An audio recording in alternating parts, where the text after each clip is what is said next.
బులెటిన్లో breaking news చూస్తున్నాం. Atchutapuram సెస్లో Essentia కంపెనీలో జరిగిన ప్రమాదంపై కేసు నమోదైంది. BNS sections 106(1), 125A, B sections కింద రాంబిల్లి పోలీసులు కేసును నమోదు చేశారు.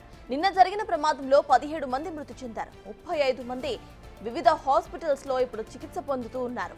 ప్రమాదం జరిగి 20 గంటలు గడుస్తున్నా సరే ఎసెన్షియా యాజమాన్యం ఇప్పటికీ స్పందించడం లేదనే విమర్శలు వస్తున్నాయి.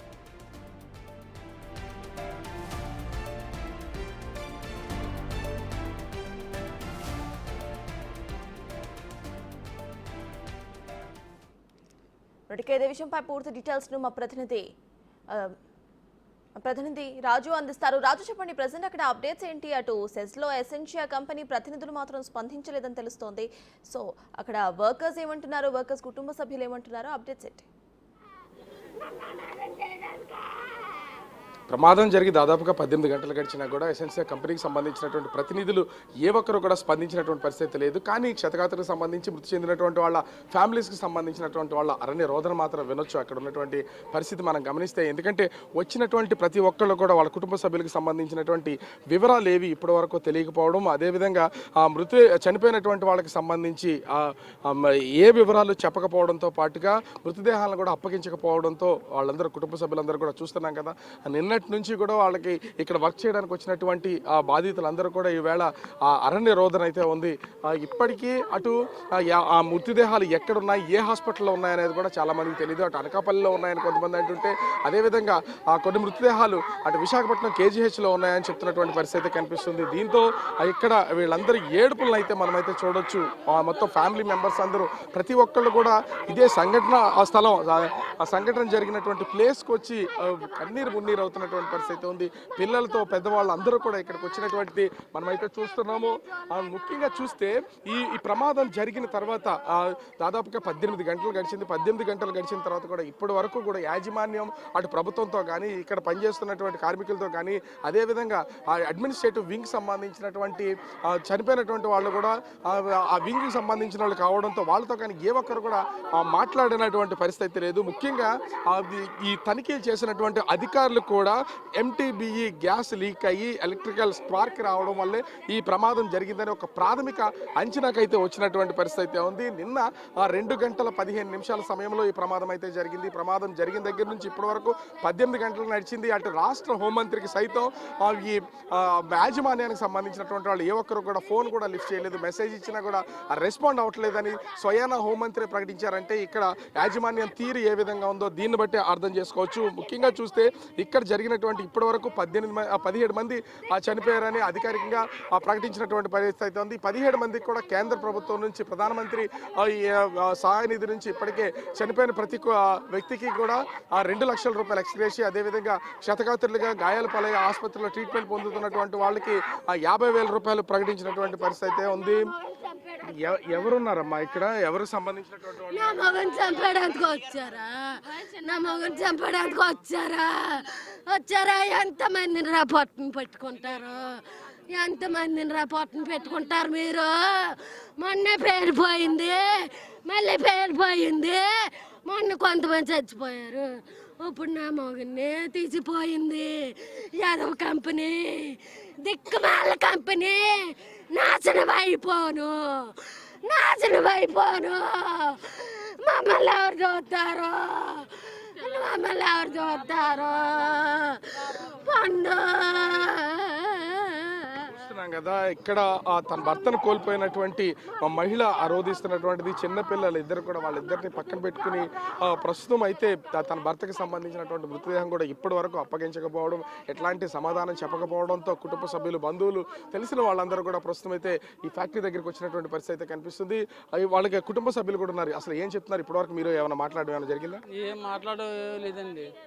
ఇప్పుడు వచ్చి మా తమ్ముడు ఇక్కడ కంపెనీలో పెయింటర్ కింద వర్క్ చేస్తున్నాడండి. చేస్తుంటే మధ్యాహ్నం 2:20 ఆ టైంలోనే ఇలాగ ఇన్సిడెంట్ జరిగింది. మాకు ఇలాగ జరిగిందని తెలియగాలి వెళ్ళి చూస్తే మా తమ్ముడు ఇప్పటివరకు అసలు మీకు సంబంధించినట్టు మీ తమ్ముడు డెడ్ బాడీని ఏమన్నా చూసారా, అసలు మీకు ఏమైనా చూపించారా? చూపించను కదండి, నేను ఈ కంపెనీలో వర్క్ చేస్తాను, సూపర్వైజర్ కింద వర్క్ చేస్తున్నాను సార్. నేను వెళ్ళి చూసాను, వెళ్ళి ఆ ఇన్సిడెంట్ ఎక్కడ జరిగిందో, వర్క్ ఎక్కడ జరిగిందో. ఎట్లా ఉంది మీరు అక్కడ ఆ స్పాట్కి వెళ్ళి అంటున్నారు కదా, ప్రమాదం జరిగిన వెంటనే అక్కడ ఉన్నటువంటి సిచ్యువేషన్ ఎట్లా ఉంది అసలు? అంటే ఏమి ఆ స్లాబ్ పడిపోయిందా, గోడలు పడిపోయినా, గోడల కింద నలిగిపోయారు, అసలు ఏం జరిగింది? ఆ గోడలే పడిపోయి సార్, మొత్తం పడిపోయి అక్కడ ఏమి స్లాబ్ అది పడిపోయింది, మొత్తం బ్లాక్గా, మొత్తం అంతా బ్లాక్గా వస్తుంది సార్. అక్కడ లోపలికి వెళ్ళడానికి ఎవరు చూడలేదు, భయపడి బయటకు ఉంటే మా తమ్ముడు కాబట్టి నేను మాస్క్ కట్టుకొని వెళ్ళి లోపలికి చెక్ చేస్తే మా తమ్ముడి మీద కోలం పడిపోయింది సార్. కోలము గోడ పడిపోయి మా తమ్ముడు 2 అడుగులు ఎదరుకుంటే మా తమ్ముడు బయటకు వచ్చింది సార్. బేరం పడిపోవడం మా తమ్ముడు. ఎంతమంది ఉన్నారు ఆ టైంలో అసలు? ఆ గోడలు పడిపోయినటువంటి టైంలో అలాగా అంటే కొంచెంలో ఈజీగా తప్పించుకోవచ్చు టైంలో ఆ చనిపోయినటువంటి వాళ్ళు ఎంతమంది ఉండొచ్చు? అక్కడ మా తమ్ముడు ఒకడే సార్ ఉన్నారు. ఉన్న వాళ్ళందరూ లోపల ఎక్కడ ఉన్నారో మనకు తెలియదు సార్. నేను ఇక్కడ కంపెనీకి వచ్చి అడిగాను, నేను మధ్యాహ్నం చేసి మొబైల్ తెచ్చుకోవడానికి నేను సూపర్వైజర్ చేస్తున్నాను ఈ కంపెనీలో. మొబైల్ తెచ్చుకోవడానికి ఇంటికి వచ్చాను, అవి ఇలా బ్యాస్ట్ అయిందని తెలిసింది. తెలియగలిగితే మా సెక్యూరిటీని అందడితే మా తమ్ముడు ఎట్లా కనపడలేదు, ఎక్కడ ఉన్నాడంటే వాళ్ళు అన్నారు మీ తమ్ముడు ఎక్కడ ఉన్నారో తెలియదు, ఇంకా రాలేదు, చూస్తున్నారు, చెక్ చేస్తున్నారు యాజమాన్యం అని చెప్పారు సార్. చెప్పగలిగి నేను లోపలికి వెళ్ళగల మా తమ్ముడు జస్ట్ ఒక 3 అడుగులు 4 అడుగుల్లో గోడ పడిపోయింది సార్ మా తమ్ముడిని. అంటే మొత్తం ఆ బిల్డింగ్ ఆ ఫ్లోర్కి సంబంధించి మొత్తం గోడలన్నీ కూలిపోయి అక్కడ పనిచేస్తున్న కార్మికుల మీద, ఉద్యోగుల మీద పడిపోయినాయా? మొత్తం స్లాబ్ అంతా పడిపోయింది సార్. లోపల సంగతి మేము చూడలేదు సార్. మా తమ్ముడు అంటే బయటనే ఉన్నాడు, మొత్తం బ్లాక్ అయిపోయి ఏం కనపడలేదు సార్. మా తమ్ముడు అయితే జస్ట్ 4 అడుగులు దూరం ఉన్నాడు కాబట్టి మా తమ్ముడిని గుర్తించాను సార్. ఆ జోలు కచ్చిప్పు ఉంటే చూశాను, మా తమ్ముడా కాదని మొత్తం జస్ట్ పడిపోయింది. పడిపోతే క్లీన్ చేస్తే మా తమ్ముడిని తీసింది సార్. మీద తీసి చూద్దామంటే మీద గోడలు ఇవన్నీ పడిపోయి ఉన్నాయి. మీరు పక్క నెట్టేశారు సార్. నెట్టేస్తే క్రేన్ తీసుకొచ్చి మొత్తం తీసి మా తమ్ముడిని బయట తీసారు సార్. టైంలో మీ తమ్ముడిని ఆటలో నుంచి బయటకు తీశారు అసలు? ఈ ఇన్సిడెంట్ జరిగి 2:20 కల్లా జరిగింది సార్. రాబోయే 3:30 టైంలో మా తమ్ముడిని బయట తీసి హాస్పిటల్కి తీసుకెళ్తారు. మీ తమ్ముడు అంటే బ్రతికే ఉన్నాడా లేకపోతే అప్పటికే చనిపోయాడు? చనిపోయాడు సార్. నేను అప్పటికే మా తమ్ముడు కట్టుకుంటే ఒళ్ళు అంతా వేడిగా ఉంది, కానీ లెగ్ అవుట్ అనేది చూశాను. మా తమ్ముడు అప్పటికి ఊపిరిలేదు సార్, చనిపోయాడు సార్. అప్పటికి చనిపోయి అప్పటికి 5 నిమిషాలు 10 నిమిషాలు అవుతుంది సార్, అంతే మా తమ్ముడు సార్. చూస్తున్నాం కదా, కుటుంబ సభ్యులకు సంబంధించినటువంటి వాళ్ళ అరణ్య రోదన చూస్తున్నటువంటి పరిస్థితి అయితే కనిపిస్తుంది. ముఖ్యంగా ప్రతి ఒక్కళ్ళు వీళ్ళు రోధిస్తున్నటువంటిది అయితే మనం అయితే చూడొచ్చు. ఎసెన్షియాకి సంబంధించినటువంటి కంపెనీకి మరికొద్దిసేపట్లో రాష్ట్ర ముఖ్యమంత్రి చంద్రబాబు రానున్నటువంటి నేపథ్యంలో ఇప్పటికే ఆ బంధువులు, కుటుంబ సభ్యులు అందరూ కూడా బాధితులకు సంబంధించినటువంటి వాళ్ళందరూ వస్తున్నారు. దీంతో పోలీసులు కూడా అప్రమత్తమైనటువంటి పరిస్థితి అయితే ఉంది. ఒకవేళ ఈ కంపెనీ దగ్గర చనిపోయిన కుటుంబాలకు సంబంధించినటువంటి వాళ్ళు ఎవరైనా బాధతోనూ వాళ్ళ ఆ కుటుంబ సభ్యులు చనిపోయారు కాబట్టి వాళ్ళకి సంబంధించి అటు సీఎం వచ్చిన సమయంలో ఏమైనా గలాట జరుగుతుందనే ఉద్దేశంతో కూడా ముఖ్యంగా ఇక్కడ పోలీసులు అయితే భారీ బందోబస్తుతో పాటుగా వజ్ర వెహికల్తో పాటు ఎక్కడికక్కడ బారికేట్లు అయితే పెడుతున్నటువంటి పరిస్థితి అయితే ఉంది. కానీ లోపల ఎలిఫైడ్ ఉన్నటువంటి నేపథ్యంలో సీఎం చంద్రబాబు హెలికాప్టర్లో ఇక్కడికి నేరుగా దిగే అవకాశం అయితే ఉంది.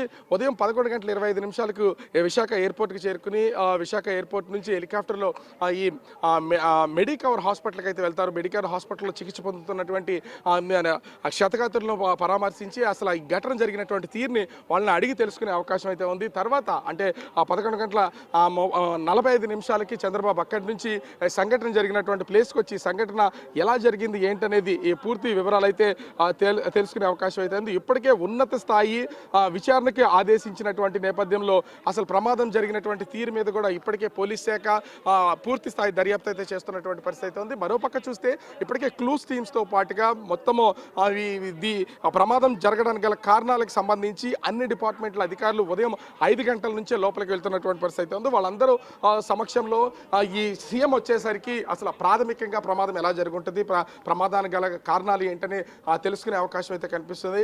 అయితే ఇప్పటికే ప్రధానమంత్రి నిధి నుంచి, సహాయ నిధి నుంచి ఇప్పటికే 2 లక్షలు చనిపోయినటువంటి వాళ్ళకి ఎక్స్గ్రేషియా ప్రకటించడం, గాయపడినటువంటి వాళ్ళకి 50,000 ప్రకటించినటువంటి నేపథ్యంలో అసలు చంద్రబాబు వచ్చిన తర్వాత నష్టపరిహారం ఏం ప్రకటిస్తారనేది మాత్రం వేచి చూడాల్సినటువంటి పరిస్థితి ఉంది. ఇప్పటికే ప్రతిపక్ష నాయకుడిగా ఉన్నటువంటి జగన్మోహన్ రెడ్డి చనిపోయిన కుటుంబాలకి ఒక్కొక్కరికి ₹1 కోటి ఇవ్వాలని డిమాండ్ చేస్తున్నటువంటి పరిస్థితి ఉన్నటువంటి నేపథ్యంలో మరి చంద్రబాబు ఎలాంటి నిర్ణయం తీసుకుంటారనేది చూడాలి. అయితే ఇప్పటి వరకు కూడా యాజమాన్యం నుంచి ఏ విధమైనటువంటి స్పందన లేదు. ఎవరు మాట్లాడకుండా ఉన్నటువంటి పరిస్థితుల్లో మరి ప్రభుత్వం ఈ ఫ్యాక్టరీ మీద ఎట్లాంటి చర్యలు చేపడుతుంది, ఎలాంటి నష్టపరిహారం ప్రకటిస్తుంది అనేది మాత్రం వేచి చూడాల్సినటువంటి పరిస్థితి కనిపిస్తుంది. సత్తాజ్. రైట్, థాంక్యూ రాజు.